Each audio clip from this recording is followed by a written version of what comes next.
Starbucks. I'm not even joking. I really do. I think that they cut the Wi-Fi off. Can I just say, do you see this on my bra? Do you know what that came from? A vape exploded. When I say that I literally was laying in my girlfriend's bed, my vape was plugged up to the wall. All of a sudden, I see smoke. I'm like, oh my God, what's that? I look down, and that fucking vape is on the ground, plugged into the wall, doing fucking circles, smoking out both ends.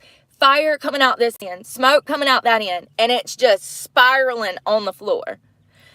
I pull the thing out of the fucking wall. I throw it down a flight of steps. I haul ass down those steps. I open the front door and threw it out on the front porch. It fucking exploded out there and caught fire. If I would have not been in that bed and been upstairs, it would have caught the house on fire without a doubt. Without a doubt. The bra was on the floor, and I love this bra. It's, like wireless, and it's so soft. I love these things. But, yeah, I said, fuck that. I'm not throwing it away. The bra was on the floor, and it got, like, the vape stuff on it, the THC stuff. So, yeah, it's ruined. Anyways, my raggedy bra is raggedy. So, back to stripping. So, when I go in these clubs, like I said, this guy comes in, and he wanted, this girl to dance for him, but then he saw me, and I could see all of his attention shift to me. Like, he turned his whole body around with his back towards her. Like, he turned his back on her, turning all of his attention to me, and immediately threw $100 down and was like, let's go to VIP. So, for $100, that's 10 minutes of dancing. So, it's not normally you pay per song, or you can do like a champagne room and you get a bottle of champagne, and that starts at like $300 and goes up, and you get set time. So it's like a 30-minute champagne room or an hour champagne room. And then we have single dances, but single dances are $30 a dance. Let's talk about what I made, because, well, I'll talk about that at the end. I gotta find my receipts. We can talk about, I do like their process of the money, how they do money, and I want to talk about how this is a great process, and I love that I actually have receipts. That's important to me. I've quit stripping at a lot of clubs because they didn't give me receipts. I had no proof of the money that I had coming in, and that's a huge problem for dancers. Being on a 1099, a lot of us don't file because the clubs don't report, so we don't even have a number to use to file taxes because the clubs are under the table. That's how they operate. That's what they do. So a lot of girls don't file. I would say 90% of dancers don't file taxes, which will come back and eat you in the ass. So you have to be careful, because it'll bite you in the ass. Now, if the club's not reporting, then nobody's reporting. But if the club's reporting that they have you on a 1099, your ass is going to be in big trouble at the end of the year if you got a box of these and you haven't paid no taxes. So I appreciate that they do things like this, and we'll talk about what I made at the end. But my point is, going back to, if you missed the first part, y'all, I tried to do a live, and I swear that Starbucks is kicking me off their Wi-Fi. Like, it doesn't make any sense, but whatever. So I had to start over.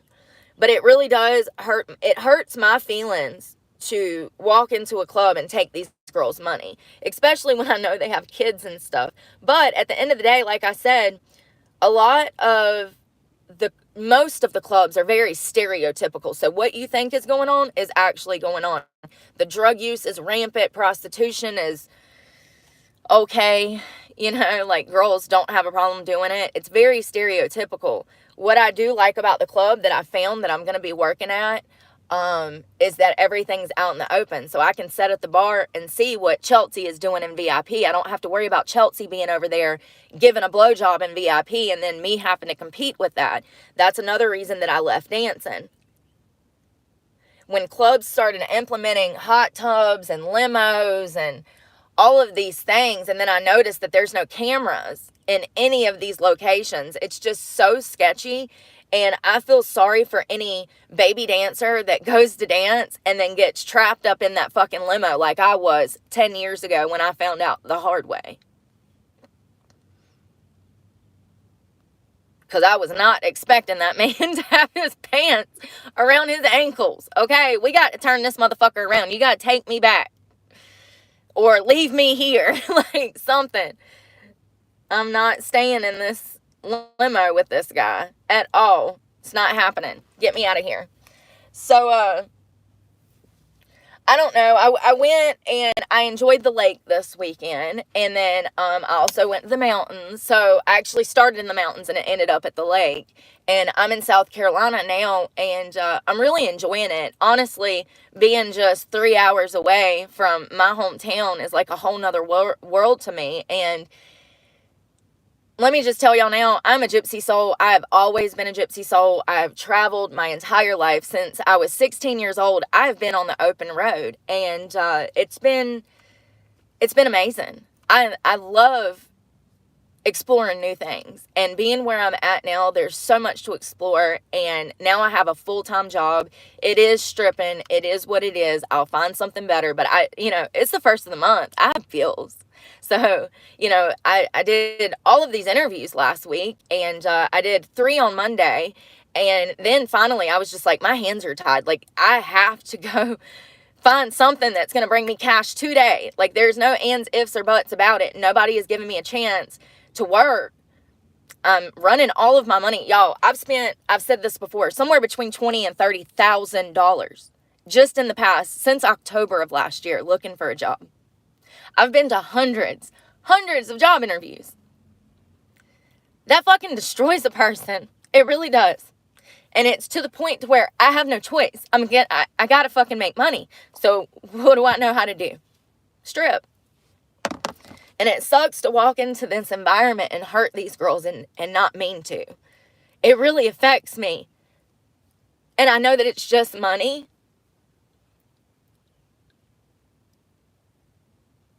My prediction is that I might be able to last a couple months here before the girls take it so personal they start turning on me.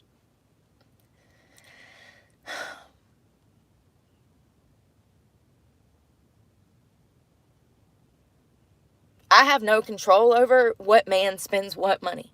I have zero control. And I've been that girl that didn't make any money. I've had it happen numerous times. It's not like you go into work every day and you make money. Stripping is not like that. I got lucky yesterday. The money that I made yesterday, I got lucky. That's all that was. That was new girl money. I was in the right place at the right time. The couple that I danced for, so I had one guy that spent $100. I had another couple that spent $200. I had another guy that got some dances. So, when you start adding that up, and I'm going to tell you at the end what I made and what I got to keep, because I didn't get to keep but a small portion of that. So I've already said about $350, $400 worth of work that I did. I didn't walk out with anywhere near that. They take so much money, which is illegal, but it is what it is. You got to pay to play, and it's highly illegal what they do in these clubs. And maybe I'll talk about that in a different video one day, but yeah, it really hurts my heart when I walk into these places and I make new girl money and I can see the look on these dancers. It really hurts my feelings, and I have no control over it. But I know that there's going to come a time where they'll start turning on me. They'll start turning on me. I already can see, man, I don't know what it is, but I can see people and I can tell you how they feel. And that's gut intuition, but also like, it's like a sixth sense. I'm telling you, I can read a situation and tell you what's going to happen in that situation. And it literally happens the way that I said it was going to happen every single time. For instance, that guy that was courting me, I went on a couple dates. He had a dog. The year prior, his dog had gotten hit and killed because of his negligence. So he decided to get a new dog, even though his other one had gotten hit and killed. I talked to him the other day. I told him, you need to keep your dog on a leash. Your dog is going to get hit by a car. You've already lost one dog. Wouldn't you know it? His dog got hit by a car. And that's not hard to see, to bring into fruition. Like that, literally, like, just if you knew him, you could tell that he's just negligent and irresponsible and doesn't need animals. But that's coming from an outsider. But I can see these situations, especially in dancing. Like, I can feel the vibe in the room when I walk in. Okay? So I know that it's only a matter of time before these girls start turning on me. They're all hee hee ha ha now. Like, for instance, yesterday when I was going to leave, I was checking out. And I was trying to get out of there because I was going to go meet my friend for dinner. And it's fucking raining. I got soaked. That's a whole nother story. But I'm trying to get out of there. And one of the girls says, are you coming tomorrow? Or no. It was a group of customers. And they said, we hope that you come tomorrow. The men are saying, we hope that you come tomorrow. We're going to have a huge party tomorrow. We're going to be throwing money tomorrow. Are you coming? And I said, well, I don't know. I haven't really thought about it. And then before I left, one of the other girls comes up to me. She's like, are you coming tomorrow? Like, the reason she was asking was because she wants to know if she's going to make money. Because if I'm there, she's not going to make money. And that's fucked up. I mean, it's fucked up. It is. I have a conscience. I'm sorry. Like, it's fucked up. I mean, you know, and then I had, like, literally going to bed last night. I'm like, am I going to go to work tomorrow? If I go to work, then it's going to probably cause problems. The girls are going to get mad at me. But those guys want me there. I'm going to work. I need the money. You know, I'm just saying that it sucks, you know. And here's another thing. When COVID happened, and I'm not trying to be mean when I say this, because every person is beautiful and every person deserves to feel love. Every person deserves to love themselves, and they should. And I know that that's a lot harder than I actually said, you know. But since COVID, the quality of women in strip clubs has changed. I remember a time where they wouldn't hire you if you were over a certain weight. Now, I understand that things have changed now, and there's actually men that are into bigger women. That's fine. That's fine. That's fine. It's fine to have variety. I think that it's important to have variety, especially when it comes to different races and things like that. I think that I've made some of my best money in clubs where we had a collective of people and not just blonde hair, blue eyes, you know, white girl, what society says is whatever, you know, cute. So I've made some really good money in clubs where we had a weight in a strip club. Being a bigger girl in a strip club is not easy. Guys definitely are meaner to you. You're not going to make as much money, and it sucks. I feel for these girls, because they're just trying to support their kids. One girl has 3 kids, you know, and from all outwards appearances, these girls don't seem to be high out of their minds on drugs. Now, I'm not saying they don't do drugs. I'm just saying that it's not like they're in there hustling so that they can go buy heroin at the end of the night. These girls are in there. You can tell they're older like me, and you can tell that they're in there trying to be responsible. So it sucks to have someone like me come in and all of the money start flowing into my pocket, and I understand how that can make someone feel. And let me tell you something. It's one thing to be a cute girl. It's a whole nother thing to be here at the lake. Y'all, I'm going to buy Wi-Fi today. I'm so mad. Every time, I'm literally on Starbucks Wi-Fi, and it keeps kicking me off, fucking up my life. But then it's my cell phone. You would think that the data would pick it up and keep the live going, but it doesn't. So if I lose you guys, I'm doing well. I'm going to strip this afternoon. I got hit in the downpour of fucking rain last night, so I know that this is going to be a temporary position. I make enough money to get my bills caught up this month, and then I'm going to have to keep it moving, because these girls are going to start feeling some type of way. They already are. I can tell by the way they talk, they look. If you know, you know. If you're a girl, you know exactly what I'm talking about. I feel like men, y'all don't have these problems at work. When I used to do carpentry, y'all, okay? I loved it. If anybody has a carpentry position in the North Carolina, South Carolina, or Georgia area, I will come for work, okay? But I used to do carpentry, and we didn't have these problems. Men were not catty and petty and trying to cut each other's throat in the locker room. Like, men are not like that. And so I feel like when you get a bunch of women together, like, look at all the nurses that are quitting their jobs because they're talking about how they're getting all the bull.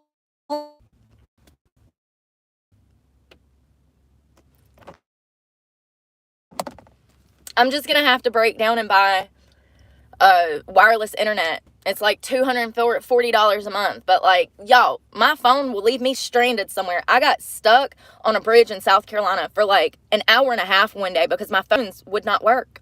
2 phones, and neither one of them would work. I'm so sick of the internet. Boost Mobile is a scam. So I've been really good. I've just been enjoying the sites, working out like a mad woman. When I tell you that I've been to the gym every single day, I'm so proud of myself.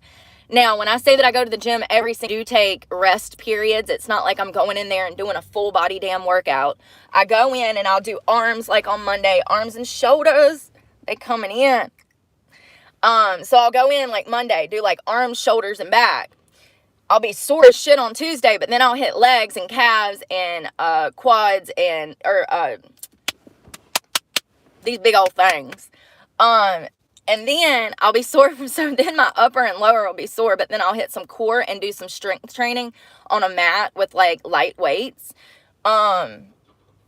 Yeah, I've been going to the gym so much and I feel better. Mentally, I feel better. And that's what's crazy. Like, it's not all about looking good. It's more, I mean, of course I want to look good and I'm getting fit as fuck. And the changes that I've seen in my body just in the past couple of weeks have been amazing. Just in 2 weeks of doing booty workouts, I noticed a difference in my ass. Just 2 weeks. That's all it takes. A little bit of time. And I've worked hard, you know, starting at 200 pounds and get back down to like 130 where I'm at now. And I fluctuate with stress. If you see me and I look skinny as fuck, I'm probably under a lot of stress. When I'm stressed, I can't eat at all. And people that can, I don't understand. Like, you know, thinking about like debt, having a lot of debt, I couldn't sleep at night. If I don't fuck with credit cards, but I can tell you right now, if I had a credit card and I owed even $100 on that credit card, I would not be able to sleep or eat at night. Sleep, period, but eat because of the stress. I don't understand how people walk around with $100,000 in credit card debt. Like, how are you not stressed? But they do. But yeah, so if I ever get super skinny, I'm under a lot of stress. It's not meth. So I saw that this other club, but it's in Durham, which is about, I don't know, 2.5 hours away from me. Now, I think that they have all of the dances out in the open in the VIP area. For those that don't know, there's gentlemen's clubs. There's like 3 types of clubs. So there's gentlemen's clubs where you get a lot of like businessy people and like high-end business guys that come in, and those types of clubs, the gentlemen's clubs, used to not allow any kind of touching, any kind of kissing or licking on the dancers. Like, you couldn't touch a girl, they'd throw your ass out. Those are the clubs that have switched over from theatrical performing to backdoor prostitution, because these are the clubs that are putting in hot tubs and allowing limos to go off of the property with the girls in the back. Y'all, wild. When I tell you that this man pulled his pants down and like, I literally had just gotten the limo. We pull off. I reach for a glass of champagne on one side of the limo. I turn back around and this motherfucker is sitting there with his pants down. Like, what? What? That quick. Yeah, so that's gentlemen's club. Those are the ones that are really doing that and pushing that. And then you have like nightclub, strip clubs, and those are the ones where you might get shot. You know, like Club Onyx in Charlotte. That's a nightclub, strip club, okay? And there's a shooting there like almost every other weekend, is it not? If you know, you know. Onyx is the one that like, I think Nicki Minaj or like, I don't know, the rappers rap about Club Onyx. It's in Charlotte. So yeah, I've been in there once, and it was only because some girl that I was stripping with I was working at a gentleman's club, the Gentleman's Club of Charlotte, the nicest club in Charlotte, the most high-end, respectable place to work in Charlotte. So anyways, this girl is drunk, and she wanted me to drive her over to Onyx, and I was like, let's go. And it's like 2 o'clock in the morning. You know, we get over there, we're in the line for Onyx. All these guys are hitting on us because it's the type of environment you can act somebody wrong come over and beat your ass in the middle of the club. There's dancers that make money from stage, so stage tips, $1 bills that guys just throw. And then I'm the type of dancer where I have this way about me, you know? And like there's a lot of sensuality that comes into things, and that's lacking in the industry nowadays. You know, girls just want to bust it wide open and fucking, you know, whatever. Go ahead, girl. But I'm from the old school days where we actually were sensual and we had like, you know, yeah, choreographed routines. Like things have changed so much. If you want to go pop and make your ones, go ahead, girl. But I'm thinking about that long-term money. I'm trying to get to know Joe over here. So Joe comes in every day and spends money on Brooke. I think about, so you can go. Here's the thing. Let's talk about prostitution and the way that girls just leave clubs with customers, because it happens all of the time. Now, the club that I work at now, that I just got hired at, that I'm not allowed to leave. I have to stay there for 6 hours. I'm not allowed to go to my car. I'm not allowed to meet nobody in the parking lot.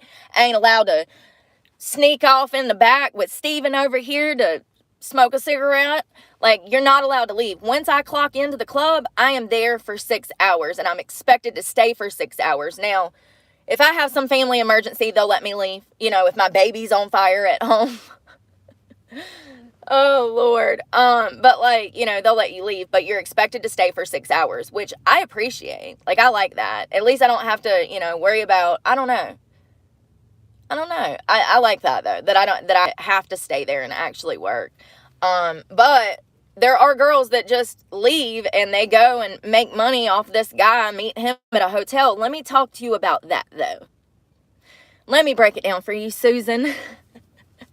Listen, why are you going to go off and fuck that guy for $3, $4, $5, $6, $7, $8, $1,000? Why are you going to do that when you could have stayed, not had to give your soul up, okay, and potentially made $100,000 off of him in the next 10 years by being friends with him and getting to know him, and him actually coming in and spending money on you week after week after week. So instead of building that friendship and that long-term connection and building a tunnel into his pocket, essentially, for lack of a better statement, you just went off and fucked this man that's never going to call you, see you, or acknowledge you, if he does see you, ever again. Yeah, I mean, I think about the bigger picture. That's what I'm saying. When it comes down to leaving with customers, I've never been for it, ever. And I'm glad that I found a club that I'm not expected to do illegal shit just to fucking feed myself. Because that's how it is out in society at regular jobs now. I just quit at a restaurant, and I quit because I was being sexually harassed by the owners, you know? So not only was I being sexually harassed by the owners, but they were trying to coerce and force me into prostitution out of a restaurant. It's crazy. I know it sounds crazy. I know that it sounds unbelievable. Every time I talk about it, I feel crazy talking about it. It you know, I had the opportunity to talk with the sheriff's department. They contacted me over the matter. I'm not the first woman that these people have done this to. Matter of fact, there's been plenty of women that have come forward, but they were too scared to prosecute or do anything to these people. You know, and the cops are asking me, well, what am I going to do about it? You know, and I have not met with them. I probably should. But honestly, I'm living out of a car. I'm out here trying to find a damn job. Like, I don't really have a lot of time to go to court and press charges on people and sue people and be held up in court. I have responsibilities that I have to take care of, and I just, you know, I probably should talk to the cops at the very least, hand over the text messages that I have, hand over the information. They owe me money. They owe me thousands of dollars. Well, over $1,000, somewhere between like $1,200 and $1,400, but it could be more than that. They haven't even paid me, you know? So I did a month of work that I never even got compensated for. It sucks. It sucks that the workplace is so toxic no matter where you go. Everywhere I go, it's toxic. Like, everywhere. So it sucks. And then to not be able to get hired at the places that I know that I would be a good fit for, it sucks. And having to go back to stripping just to eat and survive sucks. I hate stripping. Now, let me take that back. I do hate stripping, but what I do like is being able to work out every day and, like, get up on the pole and, like, talk to new customers, you know. I do like that, but what I don't like is the cattiness, and like I said, I can already tell that me being there is going to be a problem for the other girls, because when I walk in, they don't make any money. That's what happened yesterday, and I felt horrible, you know, and it sucks that I have a conscience. I mean, should I feel bad about walking into a club and taking everybody's money? I mean, I took everybody's money. It wasn't just one girl. You know, it makes me feel bad. I don't feel like I should feel guilty, though, but I do. And like I said, those guys were asking if I was going to come in today. And then the one girl's like, are you coming in tomorrow? Like, she wanted to know if I was coming in, because that tells her if she's going to make money or not. Because if I'm there, she's not going to make any money. And that sucks. And it's like this everywhere I go. People are like, oh, why don't you go strip? Well, a good strip club is hard to find, number one. But two, even when you get in there, there's a whole lot of other shit that you have to deal with. Number one being the girls who don't love themselves. You can tell that they're not happy with them. And that sucks. And my point is I've not always been happy with me. And I have my own flaws. Like, I'm not perfect. These girls look at me and they think that I have this perfect life. I don't know where this come from, but it's been like this my entire life. I've had friends turn on me because they thought that I had this perfect life. I had a girl steal my car and run it through a condo because she thought I had a perfect life. I'm literally living out of a car, stripping in a strip club. What do I have to be jealous of, if not my character? I don't understand people, and it sucks that I feel like there's a lack of respect and self-love in society in general. I don't feel like a lot of people are happy with them. Everyone I meet, you know, it seems like they don't have much nice to say about themselves, and it shouldn't be like that. You have to love you, and you have to appreciate you, because sometimes you're going to be the only one to do that for you.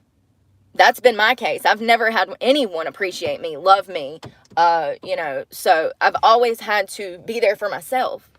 And sometimes that's all you're going to have is yourself. And you're worth it, though. I mean, everybody deserves to be happy with them.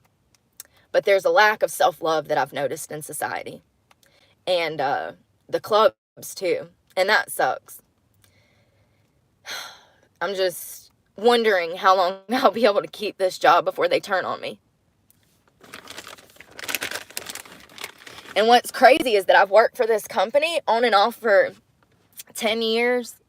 I went to work for this company. The guy that owns the club that I'm dancing at currently, he owns like 20 clubs.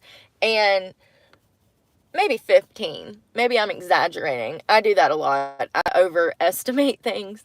But he owns probably, I would say, 15 clubs in the North and South Carolina area. And so I've known him for years. We're good friends. He's a good guy. He's not some weirdo. I mean, don't get me wrong. He does date younger. But, and I'm too old for him. So he likes me young, okay? We're talking 20, 21, 22. He's like got the Leonardo DiCaprio thing going on, okay? I've aged out. But he's a good guy, and he's always been respectful to me. He's never come at me sideways. He's never said anything that was out of character. He's an old head. He's an old head, and I love working for them. Oh, I'm so sorry. That's so sad. I'm sorry, Anita. It sucks to lose. I mean, I couldn't imagine. I mean, the love of your life. And I really don't, like, here's my thing. I'm such a headstrong person. I don't need anybody to take care of me. You know what I mean? Until I get a flat tire. No, I think that, I don't know. I've been on some dates. I had a guy that was courting me. He was too young. We were too different. I think that the older you get, the harder it gets because you're more set in your ways. I think that you become more headstrong and you know what you do and don't want. And getting set in your ways, though, definitely holds you back from meeting people because you're like for instance, I don't ride with people, so that causes problems. So when a guy wants to take me on a date, I have to meet him there because I'm not riding with him. I don't ride with people in general, much less a stranger. So if you get what I'm saying, it causes problems. But I'm so dead set on not riding with anyone. I've messed up dates because I'm like, no, you can't pick me up. Like, I'll drive myself. I'll meet you there, sir. You're not kidnapping me. Like, I think the older I get, the more set in my ways I am. And it's definitely making it harder for me to find a mate. And another thing, the people that I have met that were single didn't need to be dating. They were not emotionally intellectual enough to be in a relationship. I noticed that a lot of people jump into relationships and they are not even stable enough to be in that relationship. They're essentially jumping into a relationship and they're going to pull you down with all of their bullshit because they're not a stable person. I don't want to be that for someone, and I don't want someone doing that to me. And so the people that I've talked to were not good people, in my opinion. Hi, Eric. That's good, Anita. I'm so sorry for your loss. That, I can't imagine. I've lost most of my family. I've never lost, like, a boyfriend or a husband. But yeah, that's rough. And I don't know. I've always dated older. However, I have dated older. Not always, but I would say from, like, 25. That's when I started dating older, when I was around 25. And I was in a long-term relationship with a man, and he owned a strip club. Need I say more? Like, yeah, and he was older. And then I had another guy that was older. Like, I've dated older, and I do like older, but I'm not talking about, like, 80s, okay? I'm talking about mid-40s, early 50s. That's fine. Thank you. I really appreciate it. I'm just trying to be a better person, and it sucks that I have to go back to stripping, but if nowhere's going to hire me, nowhere's going to hire me. I went into one restaurant last week. It was a job interview. He wanted me to come in, so I walk in, and I could tell when I got there that everybody in that place knew who I was. Everybody in the bar, the wait staff, the bus boy, when I tell you that the cooks in the kitchen came out to see who I was. So I don't know if the assistant manager or one of the bartenders saw my name. They Googled me, looked up an old Facebook, looked up my YouTube channel. Who knows? All I know is that everyone came out of their working spot to see who I was and what I was doing when I walked in that place to talk to the manager. It was weird. It was weird. And he told me, he was like, oh, well, I'll give you a call Thursday. Never heard nothing on Thursday. Didn't hear nothing on Friday, Saturday, Sunday. Ain't never heard from the man again. It sucks. And I've had this happen and happen and happen and happen. There's days where I'll do 5-6 interviews in a day, and it sucks so bad. And I'll just have a fucking mental breakdown before I go to bed because it sucks so bad. It's like, okay, well, I just spent $170 on gas getting from here to there to A to B to C, and I still don't have a fucking job. Like, I can't do nothing about it. I'm doing the best. He wasn't that old. How old was he? So he wasn't 80. When you said an older man, I think of like Anna Nicole Smith and that guy, that oil tycoon. Y'all remember that? That's what I think about when people tell me to find an old man. Oh, God. And trust me, if I wanted that situation, I could be in that situation. That situation is what I escaped in October of last year. So no, thank you. Yeah, 61 isn't that old. I'm so sorry for your loss. Yeah, Anna Nicole, that man was in a damn wheelchair when they got married, y'all. If you haven't seen those pictures, y'all go Google it. It is wild. Anna Nicole standing up there in her beautiful white dress, and he's in a wheelchair. They're getting married. Like, it's wild. It's wild. Bless her heart. Bless her soul. R.I.P. Anna. Like, you know, people like her. Yeah, I see so many Annas in dancing. I meet so many Annas, and it's heartbreaking. It really is. I think that dancing is very detrimental to women. I think that it is. I think it's dangerous. I think that it's unethical. I think that it's wrong. And it sucks that I know these things, that I know that it's toxic. I know that it's an evil environment, and it sucks that I keep having to put myself back in it just to survive and eat. It really does. And this is what I say when I say that I feel like society puts me in a box. So You know, it's a box that I chose to jump in, no doubt, no doubt, you know, and I've made lots of poor choices in life. And I feel like by dancing that I'm making more poor choices, but I have to eat. I have to eat.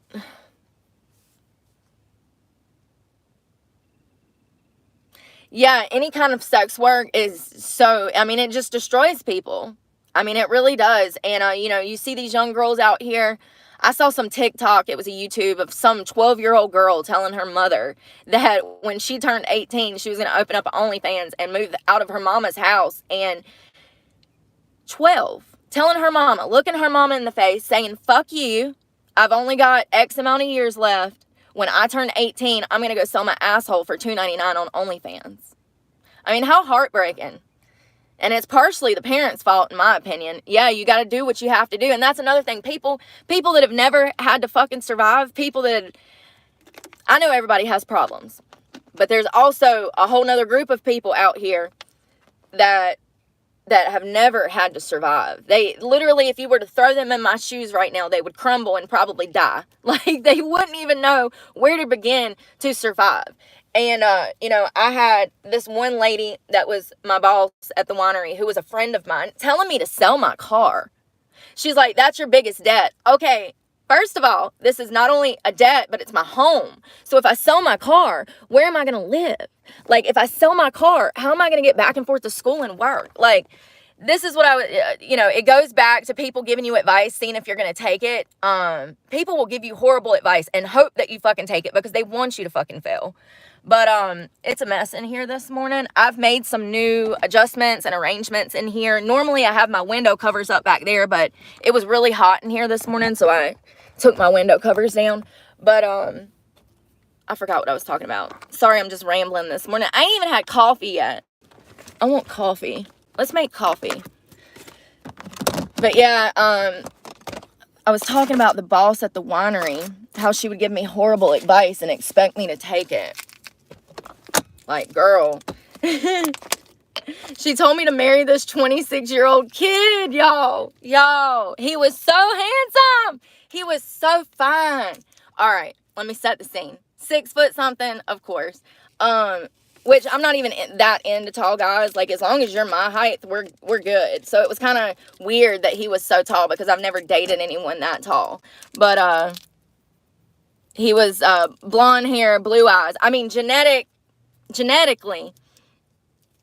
he was 10 out of 10 genetically.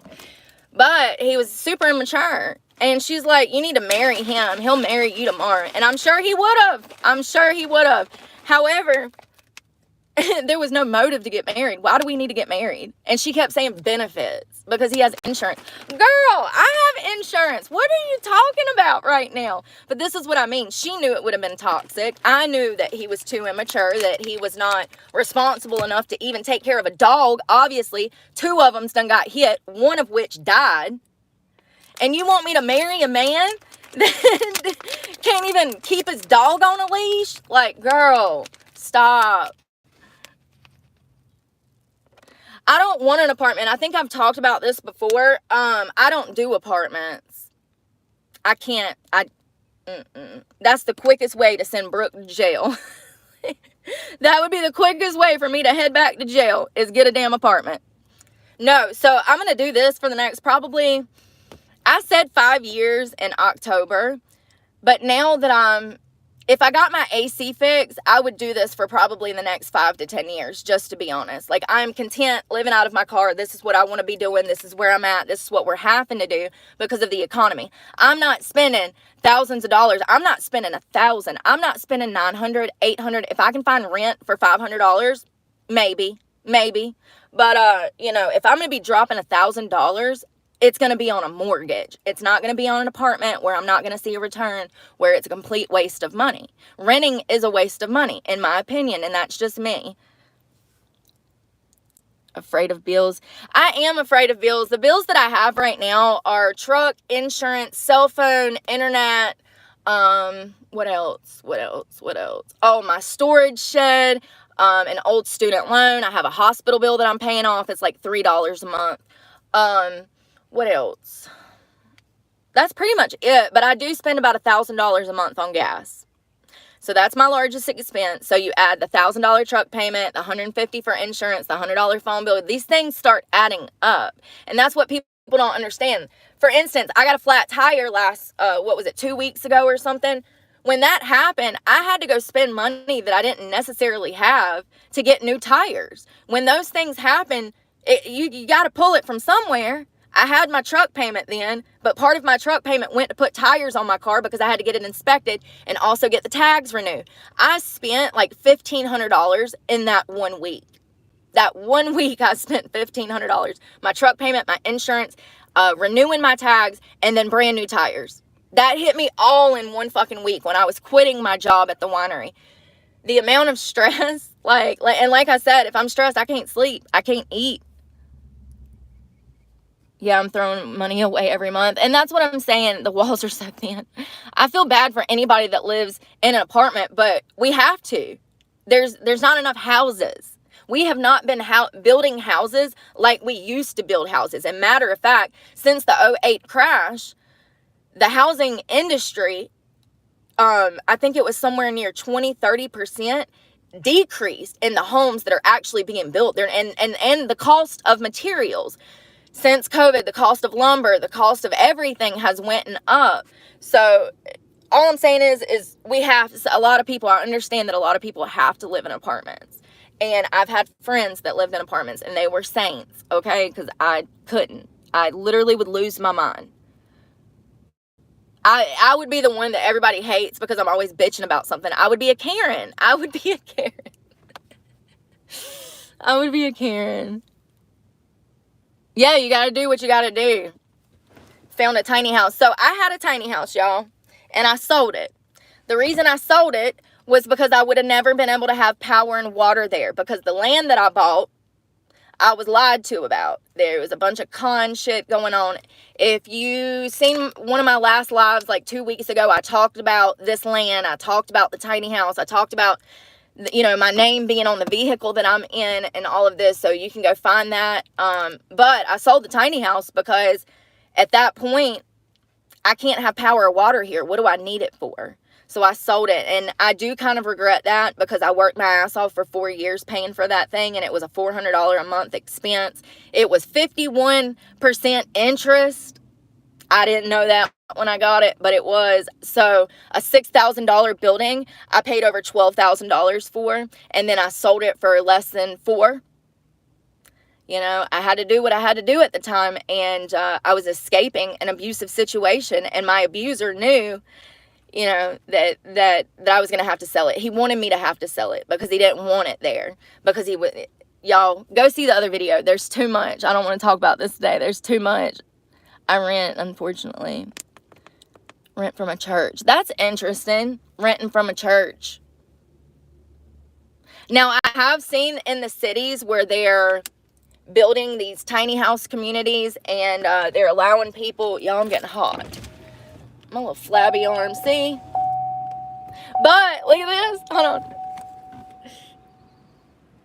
Look at that. My traps are my favorite back here. I'm going to do a complete body reveal in like August.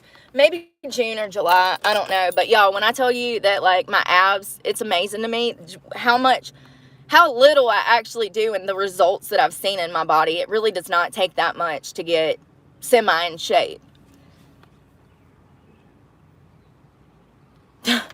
Who would have known? Yeah, right? Well, I kind of called it. I remember March 17th of 2020. I was headed to Charlotte to strip. Where I was living at the time was with my abuser, the man that I bought my land and property from, and who was family to me. You know, this man was family. It was the only family I'd had since I was about 17 years old. So anyways, I'm driving to Charlotte, and I heard something on the radio about some stuff being shut down, and it really didn't make sense. And so I call my job. I call the club, and I'm like, hey, are we going to be open? This was the day that we got shut down for COVID. They're like, yeah, come on. We're going to be open. We're going to be open. So I get to work, and my manager's standing out on the concrete, and he says, girl, we're not open, and we're closed. And I was like, okay, well, this is weird. And I remember driving back to my abuser's house, and I remember thinking to myself, if this is true, if this is like the Black Plague, okay, because that's the only reference that I know as far as like huge viruses and, you know, what do they call it? Pandemic, okay? I'm like, well, if this is going to be like the Black Plague, we're done. Like, we're so done. I remember thinking that this is bad and it's going to fuck everything up. And sure enough, I remember telling this to my abuser. I was like, this is bad. You don't understand. Like, everything's is going to collapse. Like, the whole economy is going to collapse. And, I mean, it hasn't. However, my prediction that things are going to continue to get worse as far as economically speaking, everything that I've said as far as immigration and economically speaking has come to fruition. Even down to talking about illegal people crossing our borders and terrorists being on American soil. We know that it's going on. We see it, and the cops are here. The cops are here. Just wait for it. So I guess Starbucks, they probably called the law. You know, I'm in a very popular, like, white, bougie area. And like I said, I was on my other phone a while ago, and it kept kicking me off the Wi-Fi. So I don't know. It doesn't make sense. Like, it's not working at all.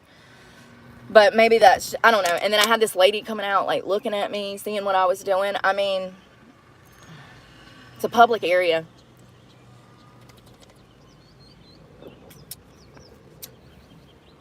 So if y'all, have y'all went and saw, yeah, we are so screwed. Strip shows. Oh God. So if you're going to come here, I don't care what I do for a living. If you're going to come here and be negative or a weirdo, a pervert, then you'll be blocked on this channel. I don't care what I do for a living. If you want to come into my job and have a conversation, that's fine. But yeah, you're not going to come here and, thank you. So, and that's another thing. Here's the thing about that. So I can't get too mad at people because I'm the one that's putting myself in the club. It sucks because I hold a level of respect towards myself and others that other people don't show me when they find out what I do for a living. And this is literally my first week back. It's not like I've been doing this full time. I don't know how long I'll last at this club. I mean, honestly, like I said, I can already feel that the girls are getting upset that I'm making money, that they're not. Let's talk about what I made yesterday, because they were slow as hell. We literally had 5 people come in the entire day, and every one of them spent money on me. And I'm so grateful. I needed this so bad because I was so stressed. So my first one was a 10-minute, and I go by my real name. I've never had a stripper name. I've always went by my biological.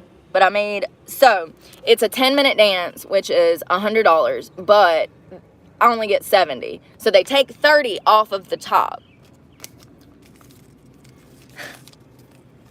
Remember, like I said, this is highly illegal, but it is what it is. You have to pay to play. And so, do I know you from the club? Do I know you from the club, Anita? Did I ever meet you at one of the clubs? I'm just wondering because I have a lot of girls that I know from the club. No. Oh, I got you. So I did 2 10 minutes, which is $140. I can't dance.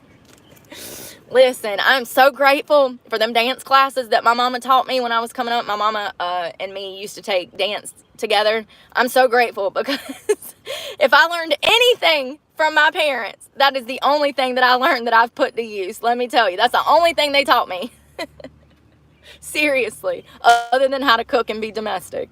So I did 2 10 minutes, which was $140. So that's already $60 that I've gave to them because it was 100 and 100, 140 because they take 30 off of each 100.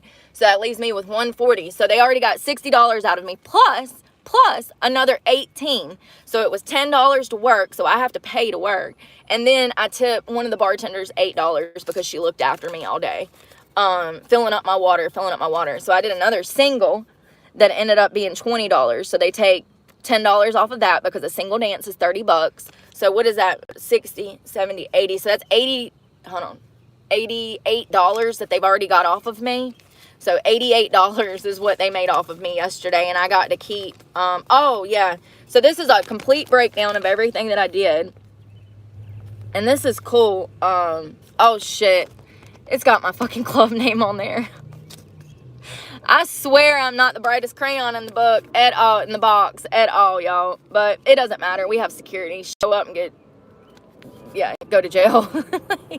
Show up and go to jail. But yeah, so that's the full breakdown. And, you know, to only get 150 out of 230 is crazy. 150 out of 230. It sucks. And then have to pay more money to work. Like, and then everybody wants a tip out. DJ wants a tip. Damn floor man wants a tip. Damn general manager wants a tip. Drink lots of water. That's your tip.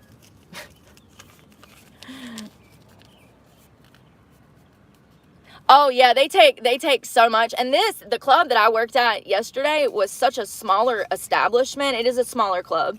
It's a great club. But it's a smaller club. They don't take near as much as clubs, bigger, high end.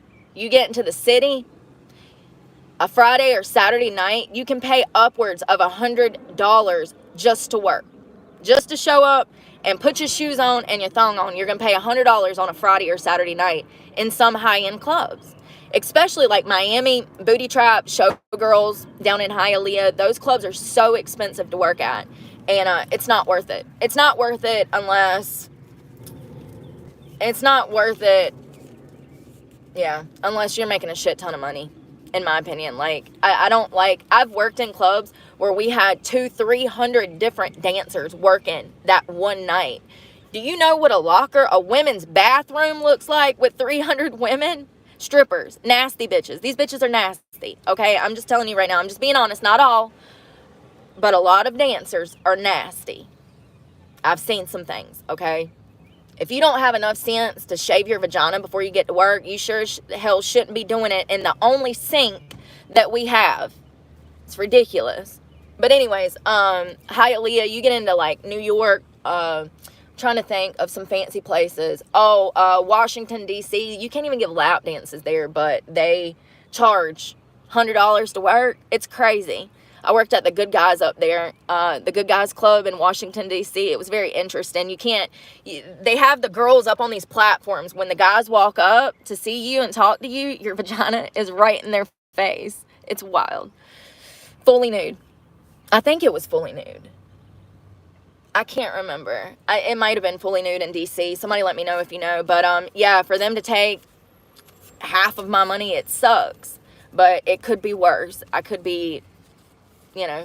So there was this one club that I worked at, and it was hot tubs. So I do the hot tub. I get in there. The guy is like all over me. Okay, I can't stand it. I was literally so annoyed because he wouldn't leave me alone. And but we're in a hot tub together, and he's done paid $1,000, over $1,000 to chill. So that's what we're doing. We're drinking. He's annoying. He's all over my shoulders. He's drunk, and I'm feeding him French fries in a hot tub for $1,000. Guess how much of that $1,000 I got? I walked out with less than $400.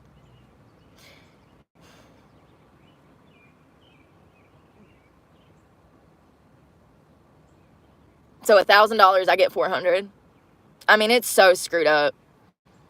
Home health care. Good for you, girl. I wish that I could do something like that. Well, I think that I would like to, maybe not older people, but I think that I would like to work with people in the medical side of addiction, like in a rehab.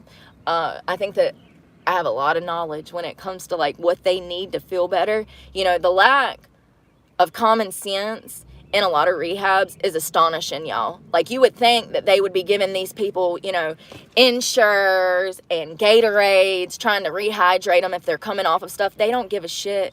You pay $30,000 to fly to Florida or California for rehab, and they don't even care if you have water or Gatorade. It's crazy. Those things are important when you're coming off of things. I would like to work with that side, but I couldn't imagine being a nurse or taking care of elderly people. That's really hard work. Addiction counselor. Yeah, that's what I'm saying. And I got those IVs. I went and got the IV drip. dude, that changed so much. And it's literally a shortcut to detoxing. I mean, it's $300 per bag of saline and vitamins. However, if someone had insurance, I would recommend for them to go get an IV drip every single day that they're coming off of whatever substance, because I'm telling you right now, you will feel 50% better if you can get that IV in you when you're going through withdrawal. And it's something that nobody talks about. You would think that medical professionals would be pushing this, wanting people who are in drug rehab to get that type of attention and medication in them, but they don't, because it's expensive.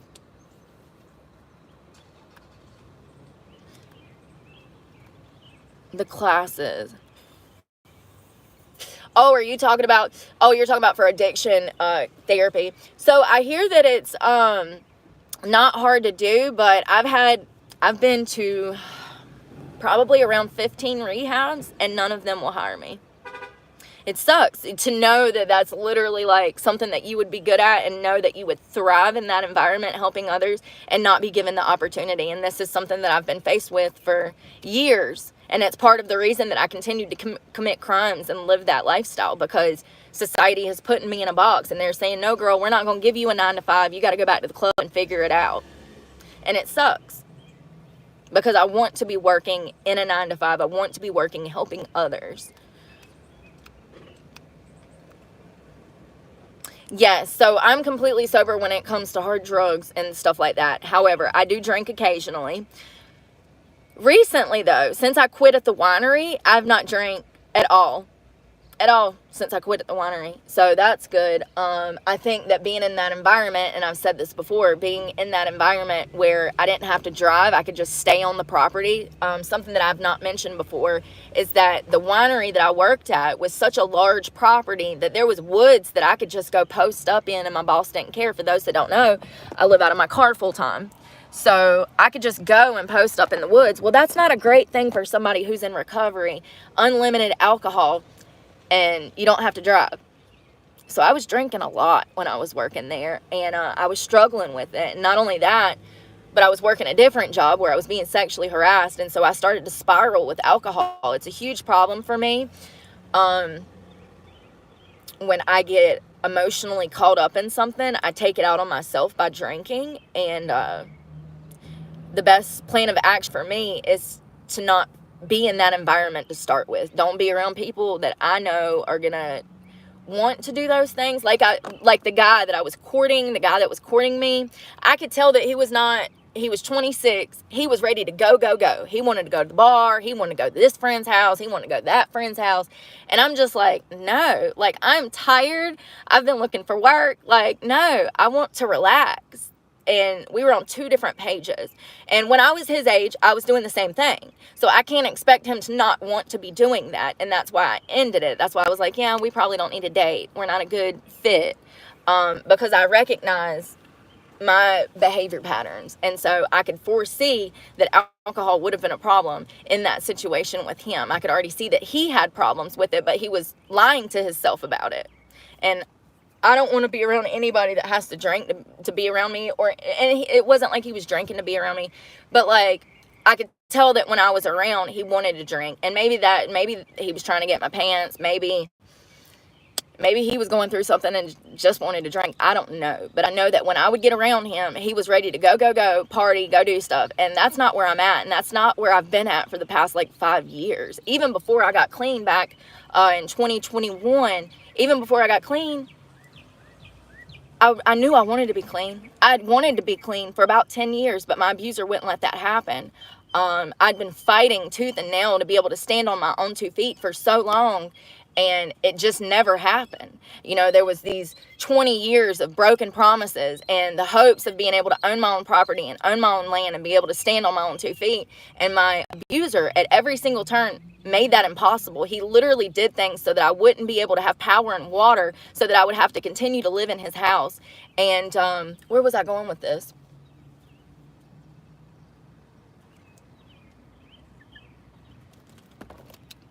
But he was enabling me.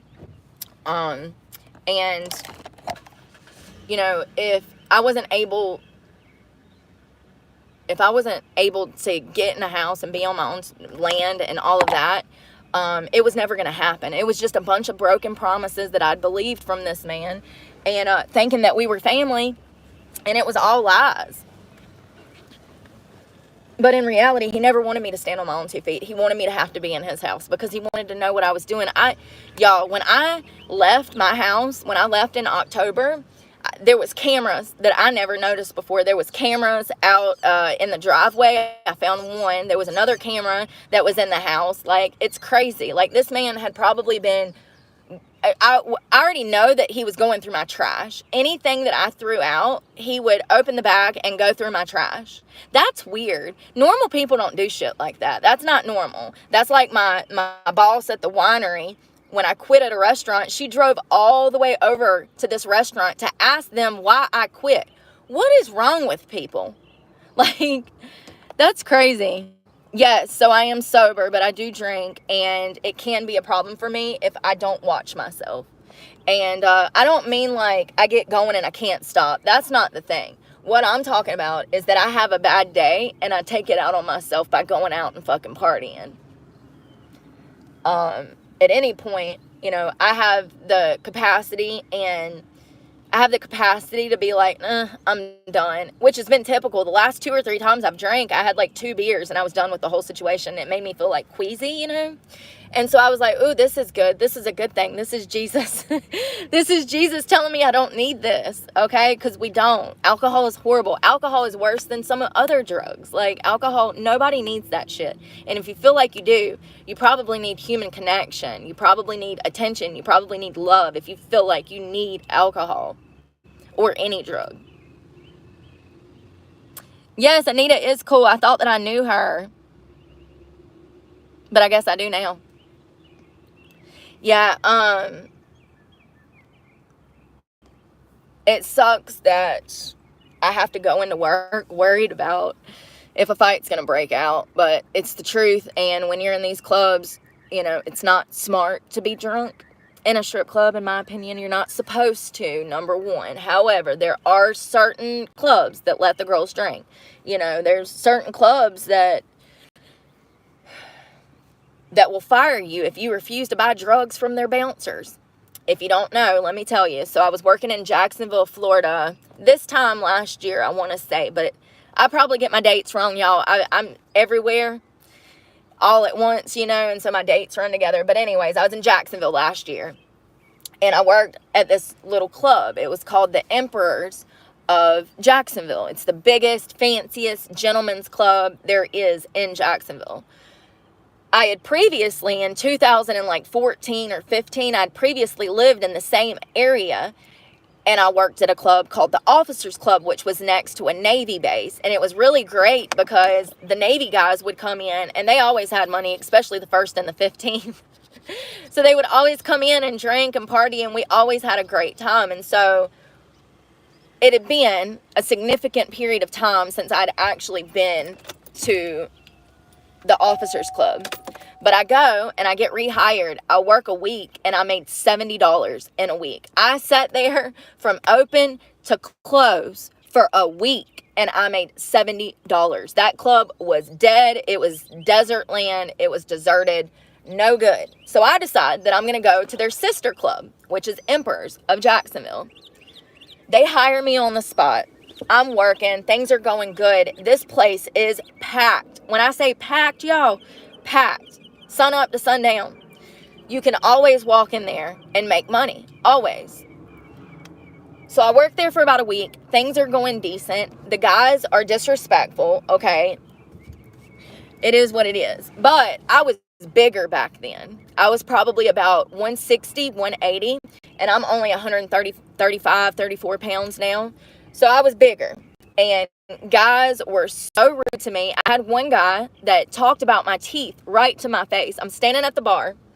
It's him and his buddy. We're in each other's faces like this. We're talking, okay? They are coked out of their fucking minds. You can tell that they've been on a bender probably for days, okay? They're in there taking shots, drinking. Eyes look like fucking saucers, okay? They look rough. And this one son of a bitch decides that he's going to talk about my teeth. He said something about my teeth, okay? First of all, can I just say that I grew up poor? It ain't my fault. Second of all, I just want to say that I love my teeth. I think my teeth are cute. So anyways, he said something about my teeth. I snapped back at him. And I said, I grew up fucking poor.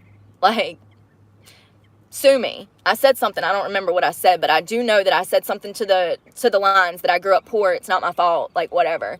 That, I made him feel so bad that he cashed out me $500 on the spot. He cashed out me $500 on the spot. So this is the type of club that I was working in, you know, and things were going great. And then at the end of my first week, I have a guy that got a champagne room.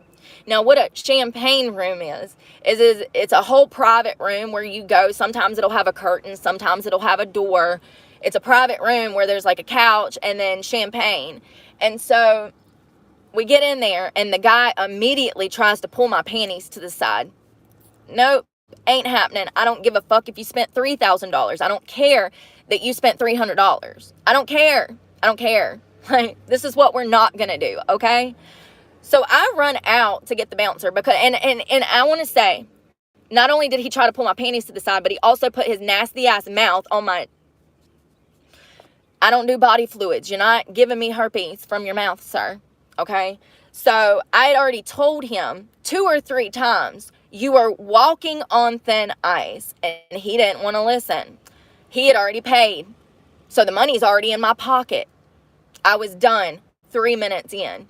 I walked out. I told the bouncer, I said, y'all need to get him out of here. He's so intoxicated that he's literally putting spit on my body. I'm done. Do you know that they got mad at me? I got in trouble.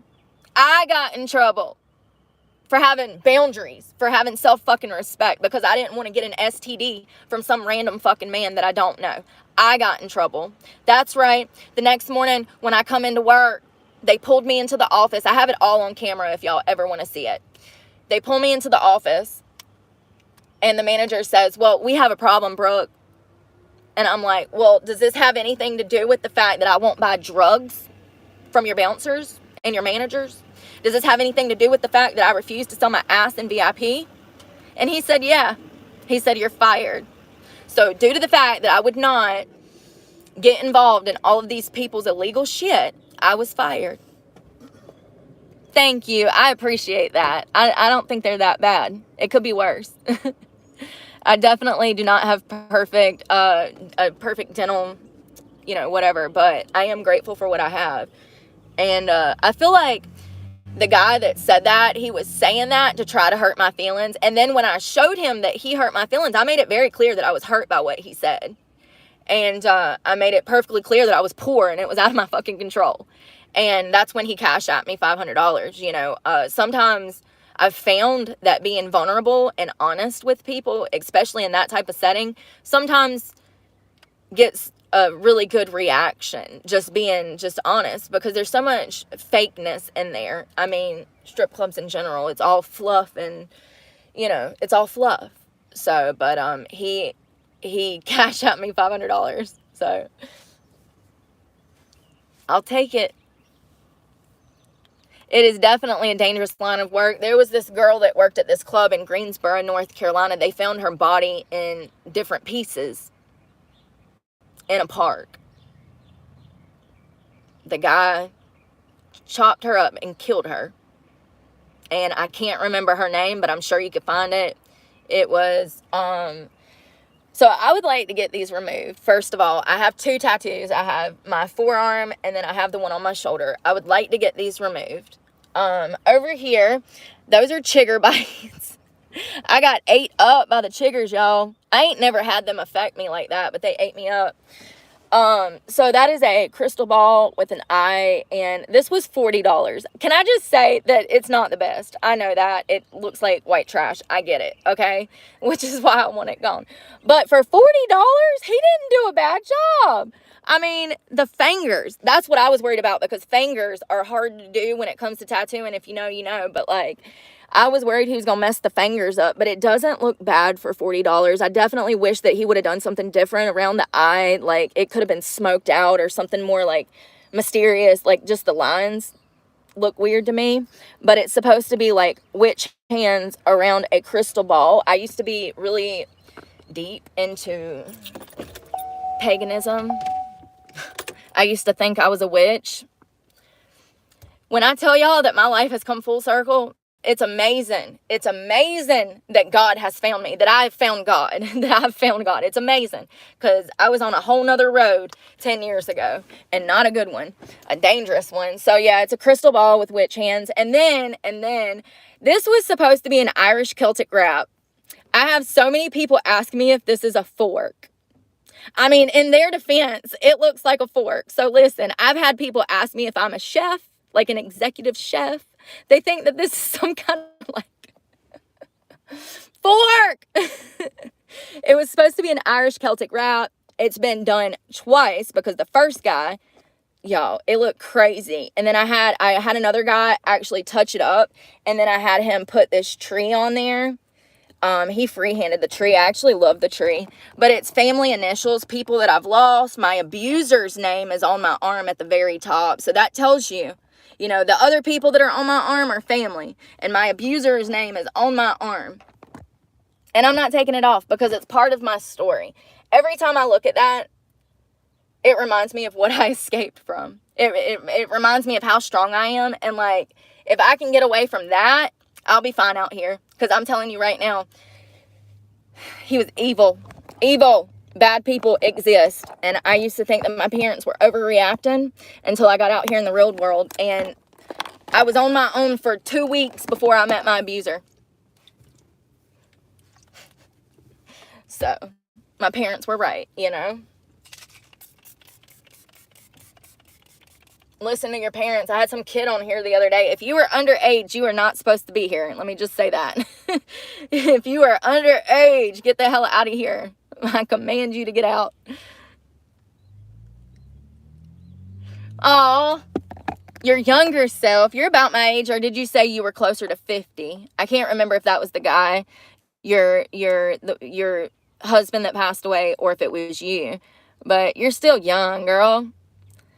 Man, so let me tell y'all about the couple that I danced for yesterday, because this was crazy.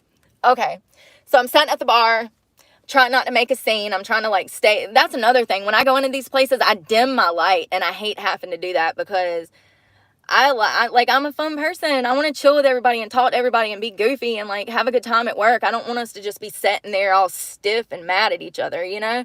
Like, anyways, I'm sitting at the bar trying not to let my light shine because I'm excited to be working and dancing and making money. And at this point, I'd already made about $100. So I was like, okay, that's a good day's work. I'm grateful.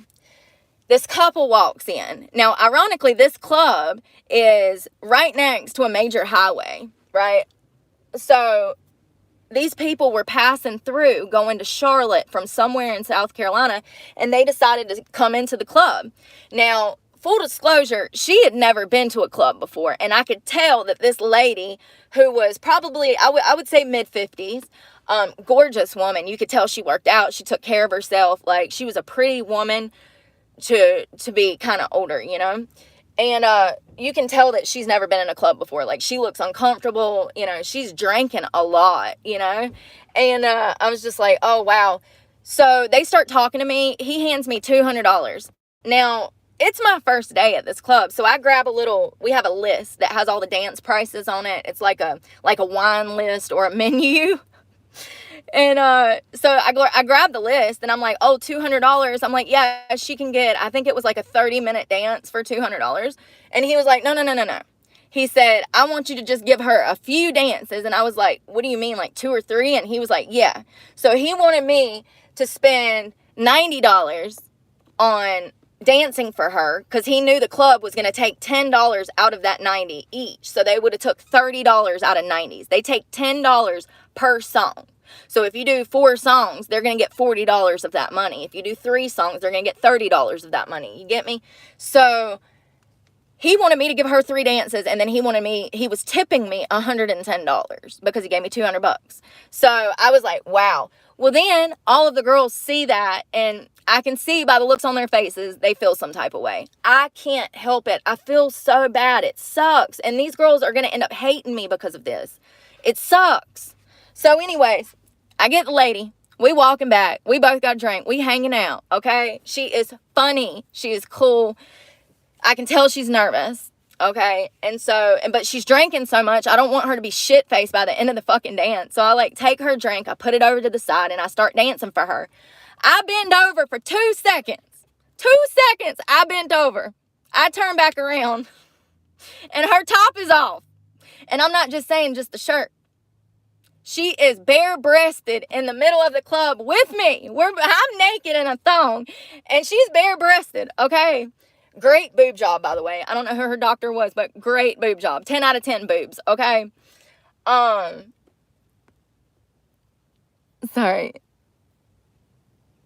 Oh, thank you. So her tits are out. My tits are out. She's asking me if this is allowed. And I'm like, girl, it's my first day. I don't know. I could walk out this motherfucker and not have a job when we're done. Like, I don't know. Next thing I know, one of the bartenders, who is also a manager, comes running up, and she's like, put your top back on. I mean, she wasn't rude about it, and I get it. Listen, just because I'm allowed to be topless doesn't mean by law that she's allowed to be topless, especially when she's consuming so much alcohol. So it's illegal in the state of North Carolina to be topless in a club and be drinking alcohol. You're not allowed to drink when you're on the job, blah, blah, blah, blah, blah. But she doesn't work there, so she's not supposed to have her top off. But they were cool about it. But, you know, here's the thing. Her husband has been going to clubs for years, and he finally came out and told her that he's been going to clubs for years, and she was initially mad about it, but then she got curious, and she was like, well, I want to go to a club. And they were passing through the area, saw that the club was right next to the highway, and they stopped, and he brought her in for the first time. And it seems like maybe she has some repressed feelings. What's that word? Y'all know what I mean, like repressed. Yeah, she's been holding some stuff in, because she was highly attracted to women. I can tell that she was attracted to women, you know, and it could have been the alcohol. I don't know, but they were a great couple. I didn't even dance for him. I danced for her. That is kind of rare. I've probably, you know what? That's a lie. I've danced for dozens of women. That's a lie. It's just it's few, far, and in between, so you kind of forget them. But I've danced for some crazy women. I danced for one woman one time, and she bit my nipple. I was mad, y'all. Like, I literally thought that she drew blood. It was so dark, I couldn't see. She just, like, that was it.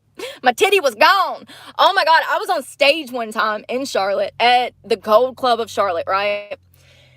I'm up there. I'm dancing. Guy walks up.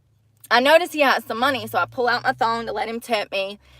And I'm kind of crouched down to get at his level, because the stage is a little higher than the floor, the other floor. And so I'm crouching down, and all of a sudden, he just says, and my left titty, was now his mouth candy, okay? My whole titty was in his fucking mouth, okay?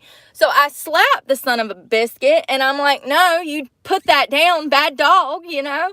And he drops my titty, and he's smiling. Y'all, when I tell you that this infuriated me, I was pissed, okay?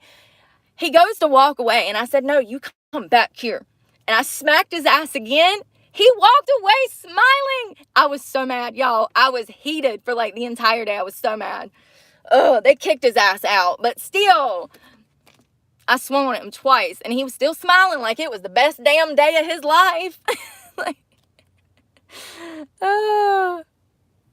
yes, we were blessed, because the new music that is out, the stuff that I had to listen to at work yesterday, makes me want to jump off of a bridge. It really does. Oh, God, what's that song? Booty Hole Brown.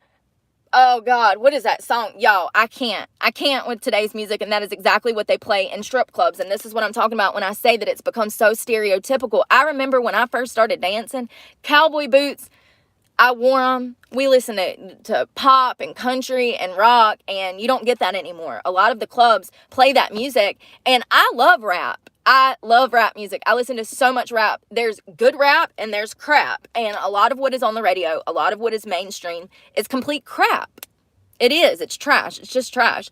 And, you know, I love people like Mulatto, Megan Thee Stallion. Like, there's certain rappers that I do like.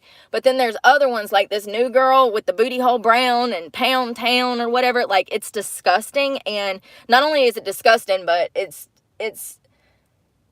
classless. That's what it is. I mean, at least Biggie and Tupac and NWA and Bone Thugs, I mean, at least they had a level of class about them. Like, this new stuff that's out, it's just like, yeah, it's crazy. And I have to listen to that at work. I don't have a choice. We don't have a DJ when I dance. So, trap beats. Yeah, and it entices riots. It entices violence. Absolutely. It does. And I like music like that. It's just the wrong environment.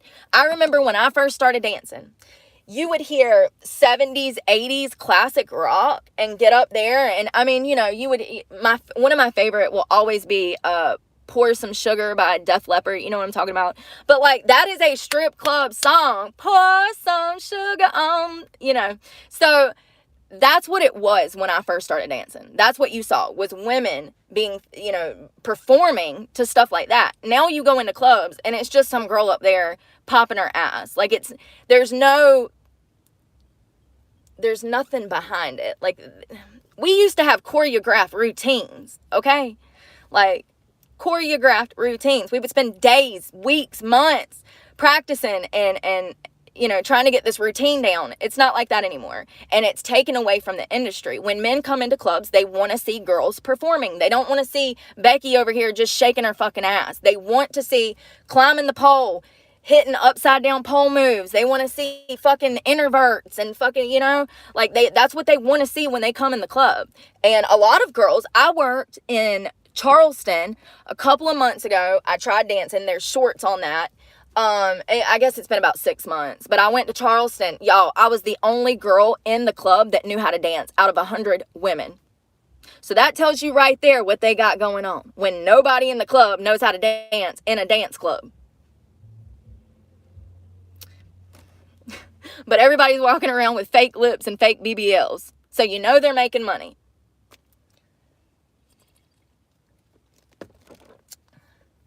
Yeah, so like I was saying in the beginning, there's like 3 types of clubs. You have your gentleman's club, you have your nightlife clubs, and then you just have your clubs that are just straight up prostitution rings. I agree. It's a very classless job. I think that every time that I go in there and I dance, it's disrespectful to myself and what I stand for today. It's unfortunate that I have to survive. It really is, because it's not where I want to be. I absolutely hate the clubs, Eric. You're absolutely right. It is classless. It's stereotypical. And most of what society thinks is going on in there is absolutely going on in there. And it didn't used to be like that. And that's why I left. That's why I left stripping, was because everywhere I would go, it would be the same shit. Everybody's high. Everybody's mad that I won't sell ass. Everybody's, you know, I had to get out because I was not in a good place. And you know, here's the thing. Here's how getting sober fucked up my money. So pre-COVID, I was making over $100,000 a year, and every single penny I was making was either going to my abuser to put into an IRA because he has like a money market account, Roth, and it would accrue interest. So it was either going to him or it was going in my arm. And I was doing a little over $300 worth of heroin, black tar, a day. And it's a miracle that I'm alive. I've died several times. But I would drive to Charlotte and home every single day. And Mondays, I would go in from 12 to 6 p.m., 12 lunchtime to 6 p.m. Mondays, I could expect to make anywhere from $600 to a little over $1,000 on a Monday afternoon pre-COVID. And I was doing this day in and day out. When I tell you that I ran that fucking club, I walked in that club and there would be 5 or 6 guys already sitting down waiting on me to get dances from me. From the time I got there till the time I left, it would be one customer after another getting fucking dances. Now, this was pre-COVID, and I also had a drug problem. So, you know, money was good, but I was not good. I was literally one needle away from death. And I think a part of me wanted to die. Then COVID happened.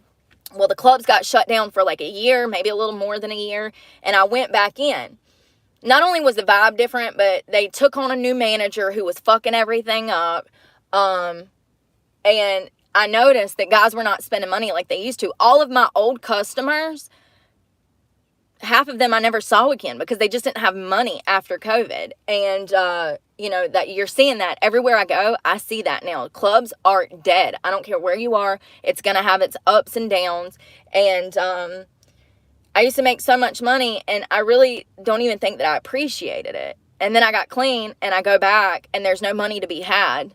And it sucks. It sucks. I'm grateful that I got clean when I did, but at the same time, it sucks that I got clean when I did, because I had 10 years of money making that I could have invested that money into something. I mean, I thought I was, okay? I thought I was. That's why I was giving money to my abuser, my family, okay, to invest. And, that money was stolen from me, and I'm going to have to fight in court for it, amongst other things that this person still has of mine. So it sucks that I was so naive, and it sucks that I got clean when I did, because the industry is not what it used to be. Yeah, and I like trap music, okay? It's just, how can I explain it? First of all, I make a lot of money off of older white guys, specifically. But also, Indian, Asian, Chinese, they love me. I think it's the blue eyes. Listen, we all have preferences. We all have a type. It is what it is. Those are my white guys, Asians, Indian men, and Chinese. Those are the guys that spend the money on me the most. That is my genre of customer, okay? And when you play a lot of trap music, those type of people don't want to come in. They're scared to. I'm just being honest. Like, there's a lot of business professionals. I meet a lot of accountants. Oh God, what's that weird guy? Oh, auditors. I've never met so many damn auditors in my life. I've met like 3 in the past couple of weeks since I've been like looking for work in strip clubs. So I originally went to this one club in Raleigh, and it's called the Cheetah Club. And I did like a little interview thing there, whatever. It's not for me. I've been to several clubs looking for a good club. Anywhere that has a VIP room where it's like a whole private room, I don't want to be there. But anyways, I met one guy there that was a freaking auditor. Yeah, so you meet a lot of boring business professionals, and I promise you, they don't want to come into a club where they're going to be worried about getting shot in the parking lot. They're just not even going to come. And that's what I'm saying. 90% of strip clubs nowadays, it seems as if the ones that I've been to, even gentlemen's clubs, they play nothing but rap. What happened to everybody having a piece of the pie? Because I dance to country and classic rock. So how do I get in here? The sad thing is, Eric, I think that we've all lost friends and family to opiates. It's a huge epidemic. We are all lucky to be alive. I agree.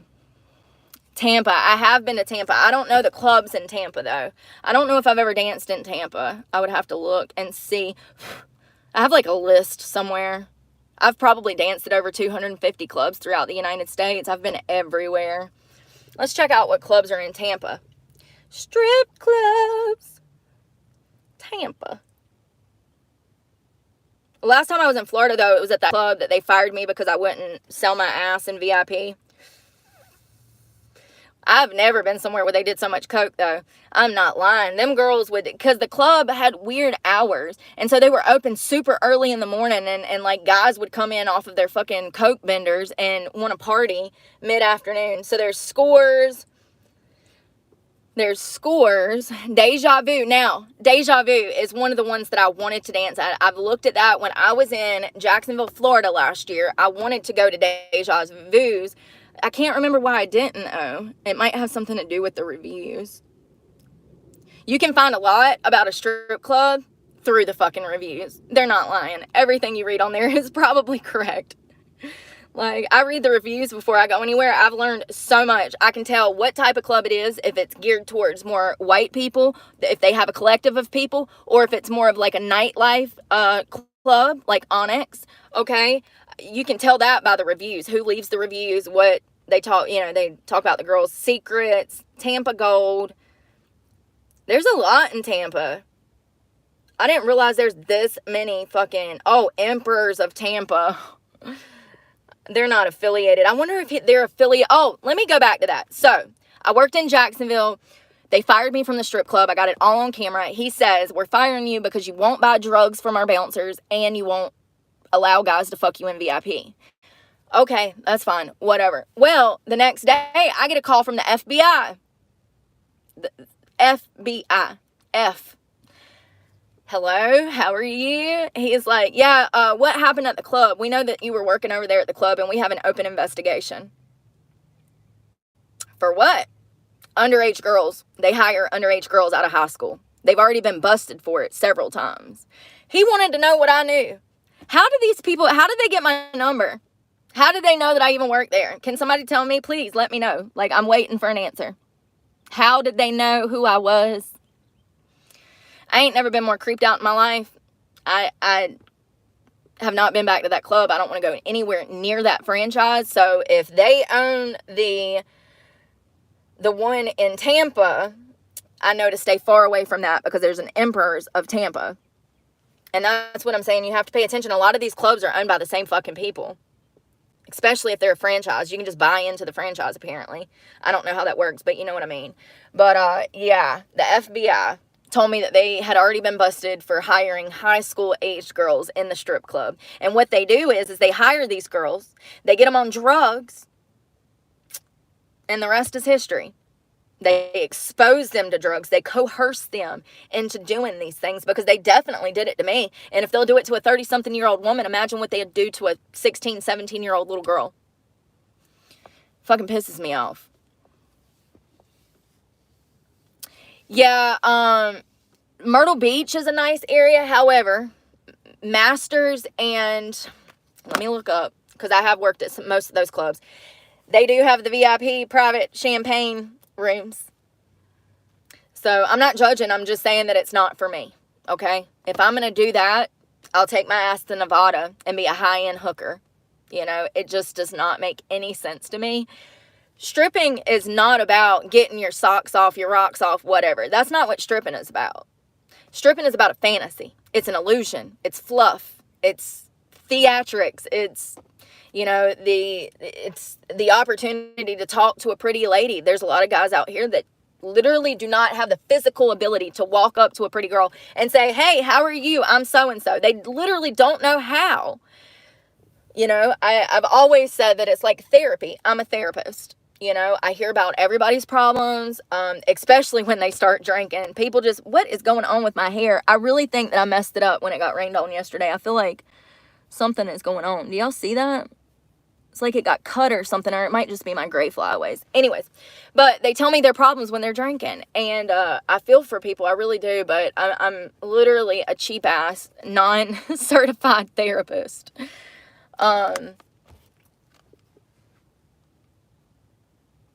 It sucks that we've fallen so far away from God. Like, I talk about God a lot, and I am stripping. If you know, you know, I have no choice. Like, I have to do whatever I can to survive right now, and it sucks. But I feel like being in the club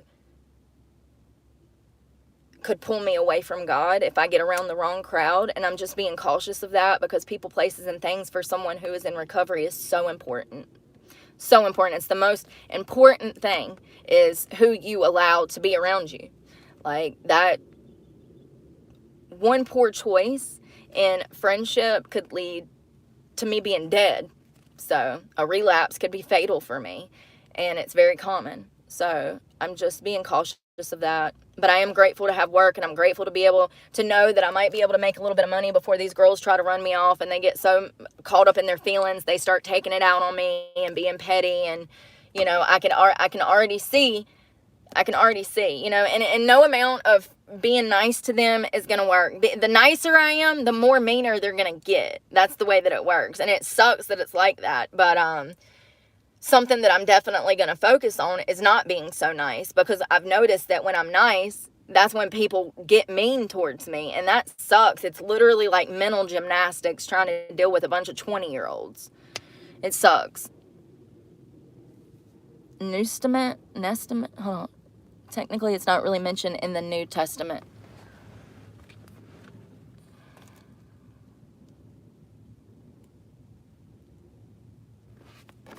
I missed something. Oh, I can go down.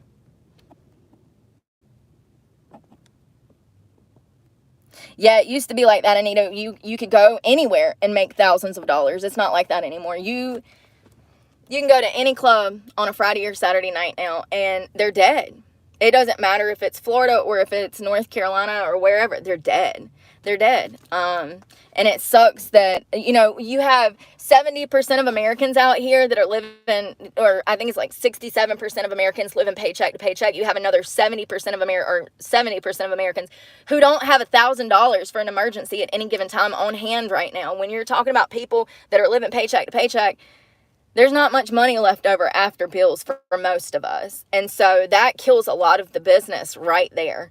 Now, you do have your men that come in that own their own businesses, or they, you know, have generational wealth, or they just have money, and you get lucky here and there and get a little bit of money here and there. But then you never see them again because they were just passing through. Like, you just have to be there to make money, and that's what I'm planning to do, is hit it as hard as I can and make as much money before people start hating me. You know, nobody said anything mean to me. Nobody was rude to me. It's not that. It's, you can feel the energy. I can physically look at a girl and see that she's not happy with her. I don't know how to explain it. I don't know how to explain it. But I can tell when women are going to get catty, and I can tell when they're going to get jealous, and I can tell when their feelings are hurt, and they don't have to say anything. I can just feel it. And these girls are older than me, and they're, you know, they're beautiful women, and it sucks that I have to worry about this. But I'm telling you, I was up at 3:30 this morning stressing about this. I'm like, damn, if I can just make it a week to get my truck payment up, I'll be grateful. Like, it sucks, but it is what it is, and I face this no matter where I go. It doesn't matter if I'm bartending in a restaurant or if I get hired at damn Starbucks. The women are just going to be catty towards me because I'm secure, and it sucks. I wish that I could give the gift of teaching others how to love themselves like I love myself. Like, I've always been confident. There was a point where I was very boisterous and selfish. Like, I put more... There used to be a point where I valued my looks more than my intrinsic value, and that's something that I don't do now. Like, I value my intrinsic value over my looks. Like, and I used to put so much weight in my looks, but it's because, you know, I was making $100,000 a year off my looks, you know, and I think that being exposed to the stuff that I was exposed to at a young age is why I fell into, like, dancing, being coerced into an abusive sexual relationship with my abuser. That in return helped me be able to go and, like, dance and stuff. Being exposed to all of that. Do you get what I'm saying? I'm trying to, like, put it into good words. Like, I can't find my words sometimes, but I feel like if I would have never met my abuser, then I would have never ended up dancing. But if that would have happened, what would I be doing right now? Like, I've went back to college. So here's the thing. When I met my abuser, I actually was in the middle of joining the military. I took the ASFAB. I had a recruiter. I was joining the military. And my abuser told me that I wasn't allowed to go and join the military. I remember this distinctively. He actually took my car. He had given me a car, and he took my car so that I couldn't get to my recruitment meeting. And it was intentional. I look back now and I'm like, oh my God, that motherfucker literally was just trying to get his nails in me so that he could hold on to me for however long for his own fucking perversion. And at the time, I thought that he was doing me a favor by not wanting me to join the military because he was saying that it would be too rough and I wouldn't like it. And, you know, it was manipulation. I was a 17-year-old kid. This was a 58-year-old man. 54, 58, I don't care.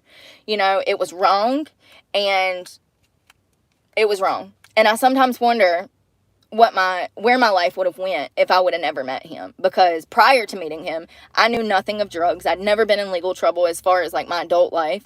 But I got in a fight when I was in middle school. I hit a boy in the face and he almost died. But outside of that, I'm talking about I'd never smoked marijuana, did hardcore drugs, drank alcohol until I met my abuser. And I think that a part of me stayed in that situation because, number one, like I said, he got me a car. Abusers do this, and it's to make you think that you're free. And so by having that car, I thought that I was free. And in all actuality, when I would refuse to fuck him, he would come take my car, and then I had no way to fend for myself. And so he used a car to manipulate and abuse me for years, you know, and I was never free. I was never free until I got clean. and I put my name on this vehicle. And matter of fact, when we went to go get it, my credit was better than his. So I'm the main lien holder for the vehicle, for the loan. But, you know, I look back and it's like, well, what if I would have never met him because I was supposed to join the army? What if I would have ended up in the army? You know, we all have these moments, though. I'm sure we all have moments like that where we look back and we're like, oh, wow, my life could have went in a whole nother direction. What were you rated number 1 for? I remember being 24 and dating a 40-year-old. Here's the thing, Billy. That's not normal. That's not normal. You see these teachers out here messing with their own students and shit nowadays. Here's the thing. If you're messing with someone that is that much significantly younger than you, we're talking 10, 20, 30 years younger, that makes me question your mentality. That makes me question your level of maturity. I tried to talk to a 26-year-old for a couple of weeks, and it literally took all of the strength and all of the fiber in my being just to be in his presence because he annoyed me that damn bad. I don't understand these men that are out here like my abuser. My abuser. He was always caught up in what I was doing and who I was hung out with. If I would have allowed my abuser to be, he would have been glued to my hip like a husband because he was so obsessed with what I was doing. And what it is that he got married young. And I mean, minus being a pervert, of course, because that was the whole point of having me. You know, any 58-year-old man, 54-year-old man that wants to mess with a 16, 17-year-old child, something's not wired right, number one. But also, if I would have let him, he would have been up my ass like white on rice, okay? It makes me question his mentality. He got married young, so I can understand that he was probably going through a midlife crisis when he met me and kidnapped me, essentially. And I think that he was trying to live a life that he never had. And I understand that. I understand I'm going through a midlife crisis at least once a week. I question my whole existence at least once a week. I get it. But to do what he did, and not only to me, but to other girls, it's just sick. And he's a weirdo. And it makes me question a person's maturity when I see a huge age gap, because I tried to talk to a 26-year-old and I couldn't do it. I couldn't. And I can do a lot. There's not much I can't do. But talking to someone that is almost 10 years younger than me, it's sickening. We were not even on the same playing field, honey. You know what I mean? So I do question people when they have a huge age gap like that. But some people, like Anita said, she met her husband. He was the greatest man, or her boyfriend. He was the greatest man, and he was kind to her and respectful and all of these great things. And I think it's different for everybody. But when I see a huge age gap, I question the older person as to why they're in that relationship and how they got there and what their motives are. But it's typical to see men and younger girls. It's not so typical to see men with older women. However, it is actually coming back around. That is a thing now. I've been seeing a lot of 40-year-old women dating 25-year-old boys. And it makes me question them women like, girl, does he not annoy you? Because he annoys me. Like, I don't get it, but whatever. Do you, boo-boo. Do you.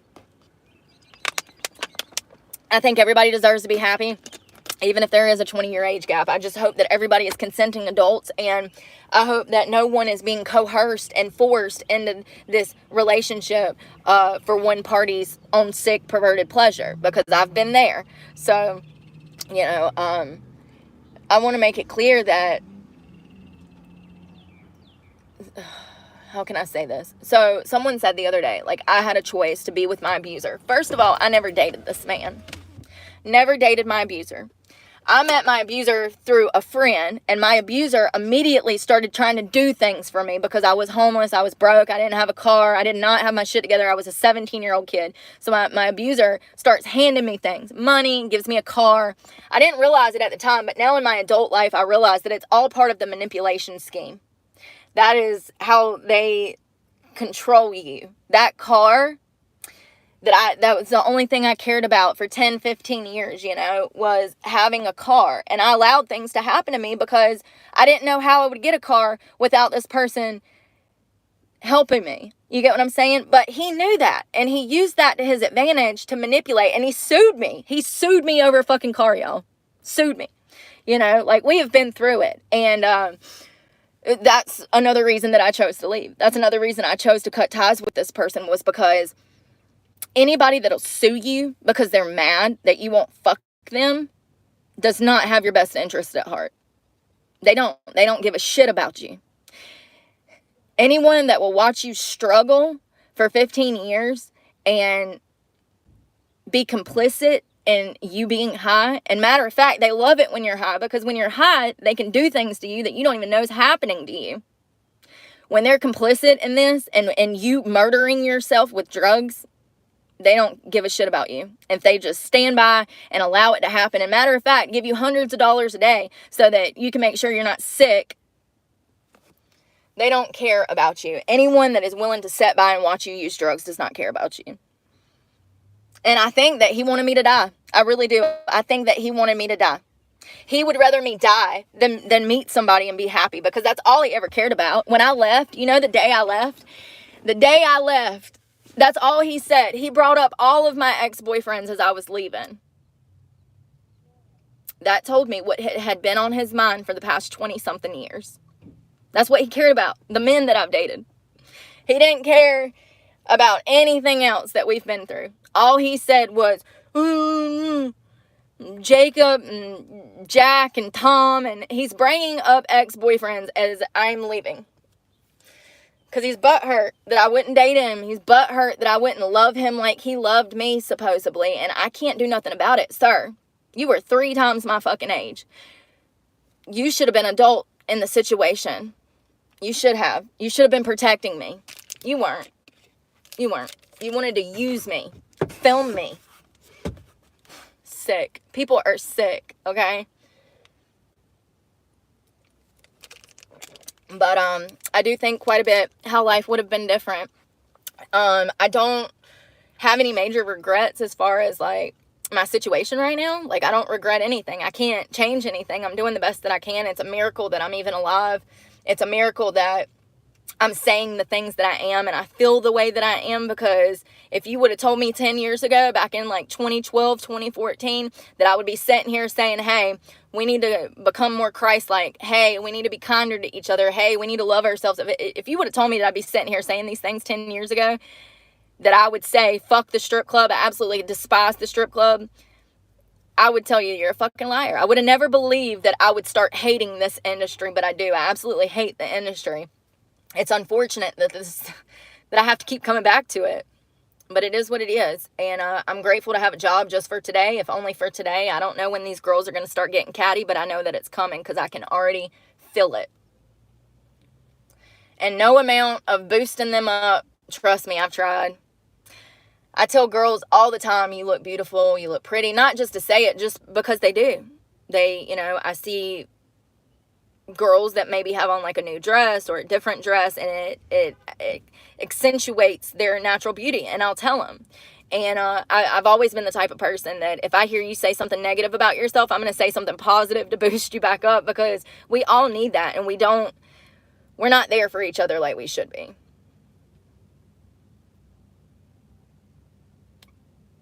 I'm still trying to figure out, Anita, if you're still here, what were you rated number 1 in Cincinnati for in the tri-state area for several months? I couldn't see.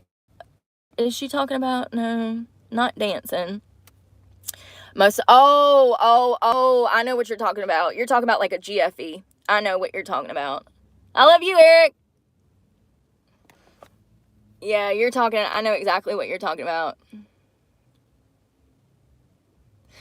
My abuser, coming in my life, like family, he always, like, I could tell that, you know, obviously he didn't start off abusing me. He didn't start off just having sex with me. What happened was he initially coming in my life acting like a savior, like he wanted to help me. He gave me a car, and like I said, I was supposed to be joining the military, but then he took that car so that I couldn't go to I'd already took the ASFAB. I was going to sign paperwork to join the Army, and I was 17, and he took my car, and then I want to say that it was maybe like a week after he gave me a car. That's when the sex started. That's when he started pestering me for sex and touching me and wanting to do stuff. He's like, I bought you a car. Okay, well, the car's not even in my fucking name and you keep taking it from me. Like, but at that point, I'm maybe 18. Maybe at this point I turned 18. And at that point, I'm stuck in there. At this point, my mother is dying. She ended up dying. My father, he's a piece of shit. He deserves to be dead. And everybody's dropping like flies. So at this point, he was all I had. And it's hard for adults to walk away from other adults that are funding, them or giving them what they might need or paying their bills. It's hard for adults to walk away from that situation. Imagine and I grew up sheltered, very sheltered. I never spent the night at a friend's house. I never had a friend spend the night at my house growing up. I grew up very, very sheltered. I don't even think that I started maturing until I was probably 30, just to be honest. Like I don't even know like what I was doing in life. I was just kind of like just floating through life and no awareness, zero awareness, selfish, only concerned with materialistic things. And so I was a dumb kid that stayed because this man I could count on. And I looked at him like family, like I loved him. But I didn't realize that he was doing these things to use them as manipulation. Number one, he never wanted me to settle down, have a happy life, get married, have kids, do anything like that. Number two, he wanted me to be up his ass in his control, in his presence and sight at all times. And when I had a car, I could get out of there. I could just take off and go do whatever I wanted. And so I lived my life coming and going for many years from his property and home. There was several times where he took my car because I refused to have sex with him. And then one time in particular, he sued me and it stuck in court for 30 grand. It's crazy. Then he tried to sue me over a dirt bike. I used to ride dirt bikes and he bought me a dirt bike and I sold the dirt bike because I came to a point in life where I needed money for other things. More things were important than a damn bike that I could break my neck on. So I sold the bike. So he sued me. He lost that case because I told the judge. That was probably the first time where I said it out loud, what was happening to me. How he was using money to manipulate me and to being his sexual slave it's crazy. It's crazy. I know. But also at the same time, I was SA'd when I was a child. So this is the expectation, okay, when it's all that you've known. So several times, my biological father first, he went to jail. Then some guy that my grandmother dated at church. Then my older brother, then my stepdad, then camp counselor, then I can literally keep fucking going. It's sad. So when I met this man, I had already been through 3, 4, 5 other predators. So in my mind, like I said, I didn't have any awareness of what was going on and why this man was here trying to do this for me. But it all revealed itself shortly. It didn't take long for me to find out that he owned an escort service, that he had been busted for prostitution before, that, it took years to find these things out. But I found out, and not only this, but I think I stayed because I was scared that I wouldn't have anybody. When you have somebody telling you that they love you and it's the only person that tells you that they love you, you believe it. God, I was so naive, though. So naive. I literally couldn't have met a more evil, vile person. A fucking escort service owner? What are the chances? What are the chances? It's not like we have tons of those walking around out here, We got pimps, but this is different. This man was working on a whole nother fucking level. A whole nother level. And he was literally the most manipulative person I could have ever met. And I fell right into it. And I wanted to stay for a long time. But then when I sold that dirt bike, like I said, and he sued me, that was my first time trying to get away. And I just couldn't. I couldn't even get a car on my own. Like I said, he would take my car. So even though I was I would pay him for my car every month, he would still take my car. And there was nothing I could do about it legally because my name wasn't on the vehicle. But you live and you learn. And so when I got clean, I got me a fancy new truck. And I put my fucking name on it. for the first time in my life. And I'm glad I did, because if I wouldn't have, I would literally be walking down the street with my fucking property right now. And the motherfucker would love that, because that's what he wants to do. He wants to hurt me. He's always wanted to hurt me because I wouldn't love him. And I can't help that you're old enough to be my fucking grandfather and that you're a pervert and you should have knew better, but you didn't. You did this to yourself, sir. The reason you are old and alone and you're going to die old and alone is because of your own fucking actions. Your own kids don't want nothing to do with you because they know you're a pervert. Time and time again, though, for real, I meet people like this, like the lady at the winery. There's a lot that I have not told you guys. And the reason that I haven't is because I don't want to hurt her. But I'm going to tell you right now, women and men, there's a lot of women and men pervert sex offenders out here. There really is. And it's the people that you least expect sometimes. Fucking, it's scary. It's scary. It really is. And I already have like a long history with like weirdos like that. Thank you, Billy. Something about a truck. I love my truck. I really do. Even though the AC's broke and, oh, y'all, this broke the other day. I can't have shit. Can't have shit. This, so it has like a little thing that comes down and it like cuts the light on, but it broke. The whole thing snapped off. Like little things have been breaking. I keep looking at my muscles. I'm so happy to be back in gym and working out, y'all. It definitely makes me feel good, you know, like getting on stage and stuff, because like I said, the last time I danced, I was like $160, $165, 70. So I was a bigger girl, and men treated me funny because of that. They absolutely do care. You can't be too skinny and you can't be too overweight. Like you can't be chunky and you can't be too skinny, because if you're too skinny, they're going to assume you're on drugs, and everybody's going to say that you are, even though you might not be. You might just not be able to eat when you're stressed like me.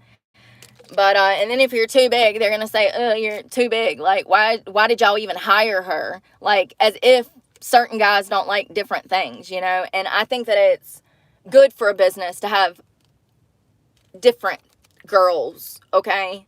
Not everybody likes the same thing. We all have preferences, like I said. But, I'm definitely going to run. I got to get ready for work. It's already 9 o'clock. There's a Planet Fitness around the corner that I've been kind of like sleeping at. There's several. And I actually go into Charlotte because where the club is, like on the South Carolina outskirts. And, you know, I like going into Charlotte to get away from the club. I don't want to be anywhere near the clubs. And, you know, living out of my car like this, I'm very cautious and I pay attention to my surroundings. And let me tell y'all one thing before I go. I went last night to go get some food, and I do kind of like a carnivore diet. I do like low carb. I try to get as much fruits and vegetables. I have like a vegetable bag here. Here, let me show you this. So I have my vegetable bag, my vegetable and bread bag here. Oh, I got a fan. I could have cut this on, I guess. It's hot already. So this is my vegetable and fruit bag. And bread, my bread and fruit and vegetable bag. I like these. They're 100 calories, multi-grain. It's got 8% of your daily fiber in them. Now, if you don't know anything about diet culture, fiber is important. You want to intake your fiber, cut down your carbs, and you'll start dropping weight and shitting your brains out, and you'll lose all that weight, okay? Women are 600 times more likely to be constipated than men. 600 times more likely women. So it's important for us women. Oh, damn, y'all. I ain't got many vegetables in here. So I have lemons, limes for my noodles, avocados, cucumber. I usually keep this pretty full. I do have another container that has some other fruit. Oh, there's my apples. I have this container that has like some fall over storage. Now, applesauce, 10 out of 10. You can get it sugar-free. This has extra fiber in it. It's called Mighty. These are great. I also do the fruit cups. I can keep those. Tuna is a no-go. You cannot keep tuna in here in those little packs. Now, if you buy it in a can, it will last in the car in the heat. I buy a bunch of these dollar sauces. I always have peanut butter, but be careful because a teaspoon is a lot bigger. I mean, a teaspoon is a lot smaller than you think. These are good fats, and I found the one that has 0 sugar, high in protein. This is great with like a banana. bacon bits. I keep these on deck because I literally will take one of those breakfast things, put the breakfast thing in a towel, put it on my dash, run into the gym, take my shower, and come out. By the time I come out, this is warm, and I can put bacon, avocado, sliced tomato, whatever. So I'm actually going to put this in my other one. Always keep oysters and crackers on deck. Oysters will last forever in the can. I love oysters on a cracker with a little bit of mustard. I have some right here. I have a whole nother basket of drinks over here. So oysters, fancy crackers, 10 out of 10. There's your meal. Girl dinner. Always keep avocado seasoning, like for the for guacamole.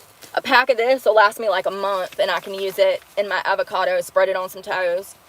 I haven't been to the grocery store in a while because I'm broke and I have bills, and I was like trying to, you know, it's sad when you have to be like, well, do I want to make my truck payment or do I want to eat? And when you live out of your car, you kind of need it. But I have not went hungry recently. When I was in Florida, South Carolina last year looking for a job, I actually went because I didn't have money. I went without eating. And I've been in that situation more than once in my life, and it's definitely the most scariest thing I think a human could ever go through. But I'm grateful that I have this job, and I'm grateful that I made money yesterday a little bit. I mean, it wasn't the $400 that I should have walked away with, but oh, I forgot about the Cash App money. I also got Cash App money. I forgot about that. I don't know how much they sent, though. One of the guys at the bar sent me Cash App money.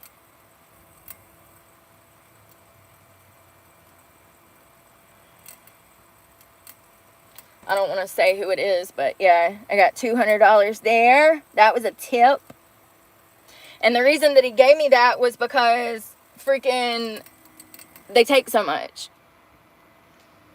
So I guess I made a little over $350 yesterday, but shit, by the time I fill my gas tank up, get me some vape pods, maybe go to the grocery store for $40 worth of stuff to get by, pay my insurance, I'll be broke again. And that's the name of the game.